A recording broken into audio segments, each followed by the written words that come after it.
À environ 1000 km au sud de la capitale, Le Caire, la région de Nubie est située à l'extrême sud du pays et sur ces terres règne une vie différente, des rituels et des coutumes complètement différents des traditions et coutumes des Égyptiens. La région de Nubie a conservé de nombreuses coutumes et traditions transmises de génération en génération, en raison de son isolement sous la forme de village du Nil, ce qui lui a permis de préserver son histoire et son héritage ancien. Ses habitants se distinguent par leur générosité, leur honnêteté et leur humilité.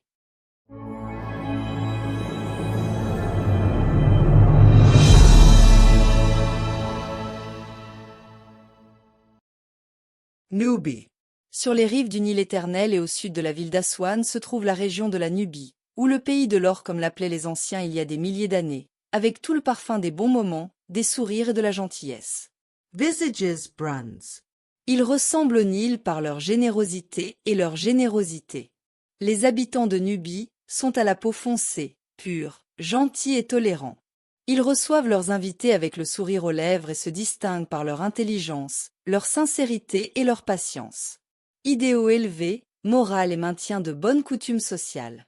La Nubie a une nature pittoresque, les eaux du Nil, le ciel clair, la beauté des maisons avec leurs dessins expressifs et leurs couleurs calmes, l'ancienne terre de Thèbes, et lorsque le monde était dans l'obscurité et habité par des grottes, la Nubie jouissait de la civilisation.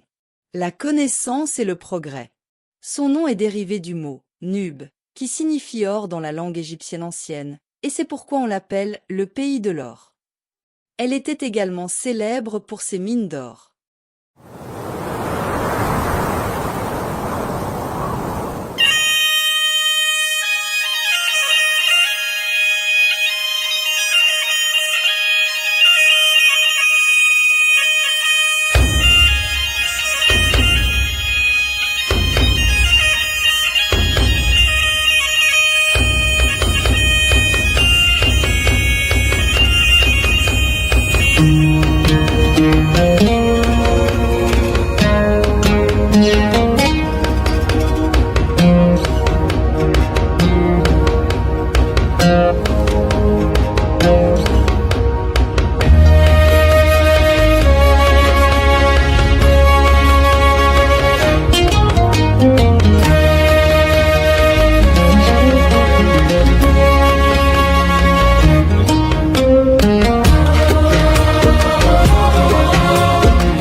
Fenti fadarri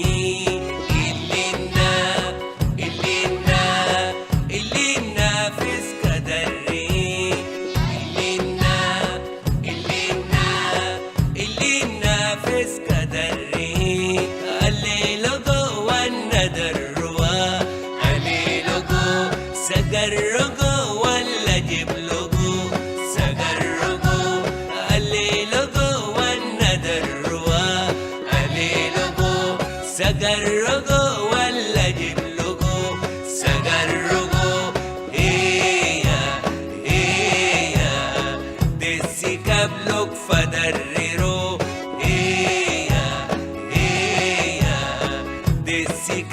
bloc fadarrero eya dessica bloc fadarrero eya dessica bloc fadarrero eya dessica bloc fadarrero eya. Préparation au mariage.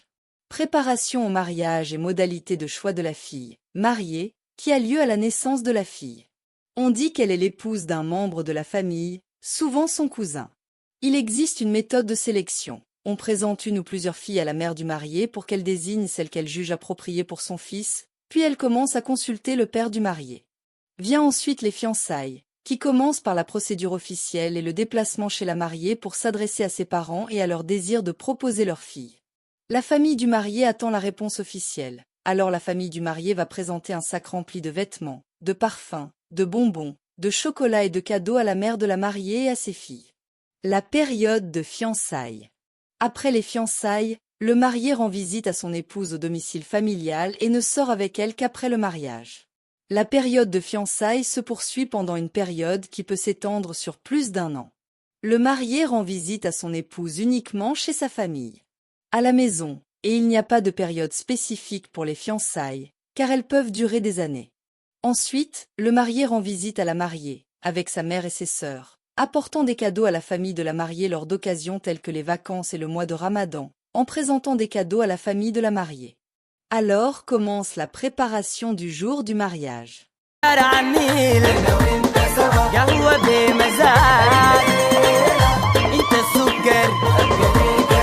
الليلة بالليل نمشي شارع النيل قهوة بمزاج انت السكر وابقى لك دواء الليلة بالليل نمشي شارع النيل والمحبة تسيل علي بعضنا نميل اشرب الجبنة والبخور تقيل يلا نمشينا ويلا شرعني يلا يا زولينا نقدي الهوى الليلة بالليل نمشي شارع النيل قهوة بمزاج انت السكر وابقى لك دواء.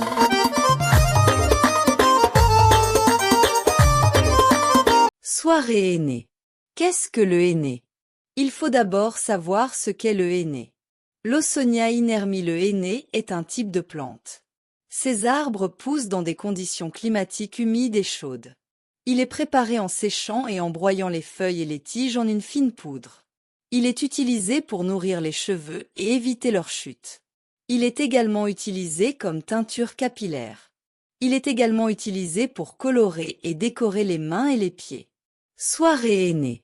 La nuit du henné est la journée précédant immédiatement le jour du mariage, au cours de laquelle des chants et des danses ont lieu tout au long de la nuit.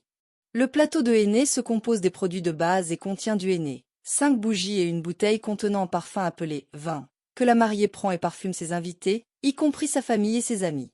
Avant la nuit du henné, la mariée commence par le dukaniya, qui est un grand trou dans lequel est placé le zir, un grand récipient en poterie, et le bois de santal est enflammé à travers lui, et le bois de santal avec sa belle odeur est brûlé. Puis le bois de santal est éteint avant de se transformer en charbon de bois, pour émettre de la fumée. La mariée s'assoit sur une chaise au-dessus de la buse de ce sauna, enveloppée dans une couverture recouvrant le reste de son corps, pendant un quart d'heure, afin de éclaircir les pores du corps. Il est considéré comme une alternative au sauna. Vient ensuite la dalkstone, qui est une pâte d'eau, de farine et d'huile de plantes viticoles, et laissée dans la fumée pendant 7 jours, jusqu'à ce qu'elle devienne brun foncé et que tout le corps de la mariée soit recouvert, puis frotté. Après séchage, et le smoky stone est répété de 3 à 7 fois, et le corps de la fille sent bon pendant plus d'1 mois.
ضارب الايام بيسألوك مننا تمساح بكبل والضارب الايام يبلع جبه جبل خصيم وجد ليا بيسألوك مننا طلعت القمرة الخير يا عشايا ودينا لهنا بيسألوك مننا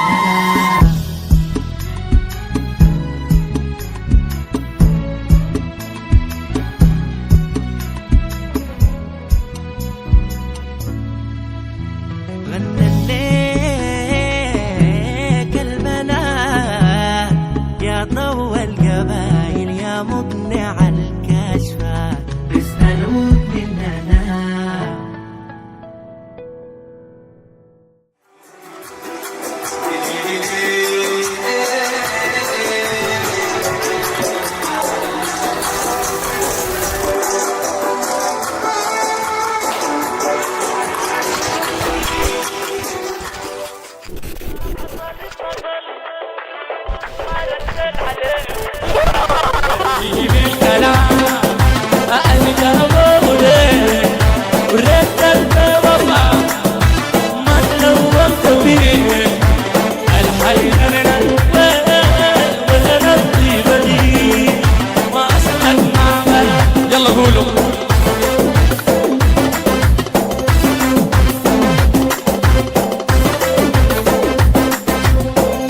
يا بربر وقالوا لك شنو الجاب والكلام يتغير بغير معاي ما تمام لا دايرين لنا الجفا والخصام ما تخلي العوادل بجا يقربوا الملكة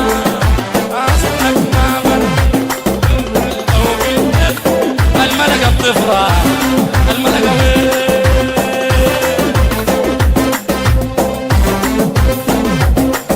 ويتغير كلام بيغير ما ولون بكيت العيون بكيت الحروف بكتلوا ليك بدو صروف ايه ما بديل 17/9 غير لو بيتك منخدع يا عظمان وحده.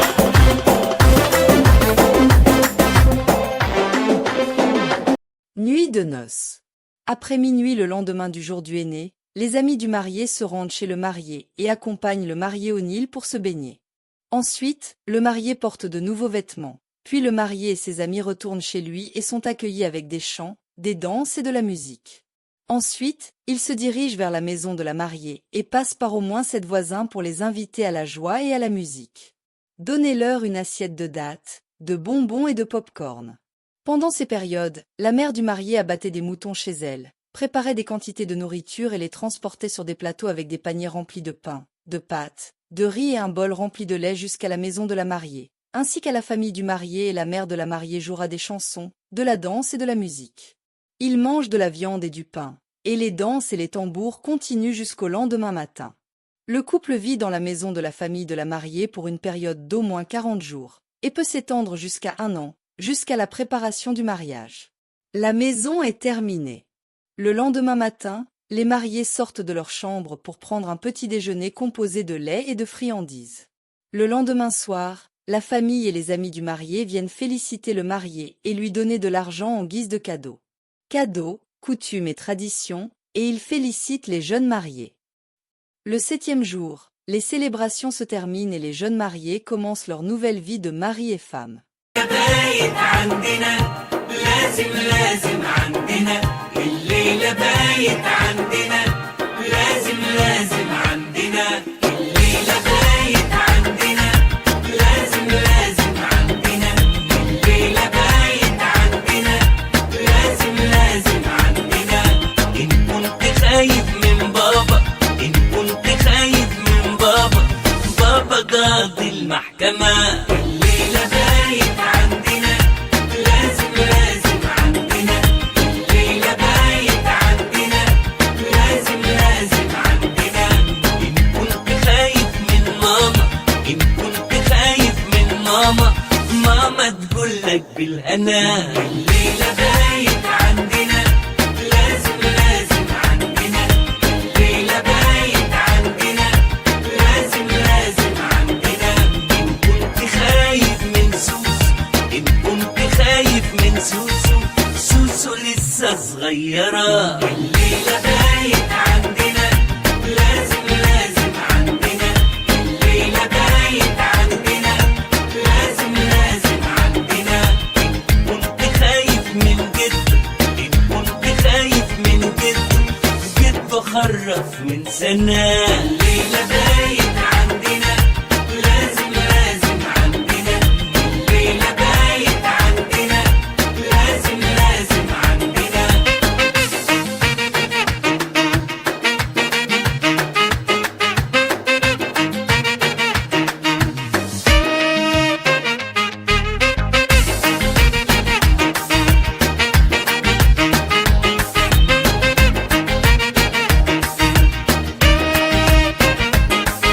الليلة بايت عندنا لازم عندنا الليلة بايت عندنا.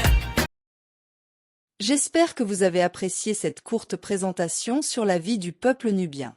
Si vous avez aimé la vidéo, abonnez-vous à la chaîne et partagez-la avec vos collègues. Écrivez votre avis pour que je puisse m'améliorer. Dans les épisodes suivants, nous présenterons d'autres lieux d'Égypte et leurs traditions matrimoniales. Au revoir mon cher.